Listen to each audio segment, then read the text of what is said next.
Handang-handa na ang DSWD sa posibleng epekto ng sama ng panahon. Mahigit 2 milyon food packs, libo-libong ready-to-eat meals at non-food items ang nakahanda para agad may pamahagi sa mga maapektuhan.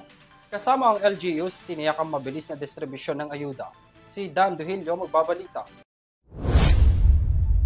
Sa kabila ng suspensyon ng trabaho sa gobyerno, tiniyak ng Department of Social Welfare and Development na nakaantabay at handang rumusponde ang kanilang mga frontline disaster personnel. Layo nito na matiyak na walang Pilipino ang magugutom o maiiwan sa gitna ng sakuna. Tiniyak ng Department of Social Welfare and Development na nakahanda ang mahigit 2 milyong family food packs at 116,000 ready-to-eat meals para sa mga maapektuhan ng masamang panahon at mga ma-stranded dahil sa kanseladong biyahe. Mayroon ding mahigit 300,000 na non-food items gaya ng kumot, hygiene at kitchen kits at modular tents para naman sa mga evacuee. Ayon kay Assistant Secretary Irene Dumlao, mahigpit ang koordinasyon ng DSWD sa mga lokal na pamahalaan para masigurong mabilis at sapat ang augmentation sa mga lugar na tatamaan ng kalamidad.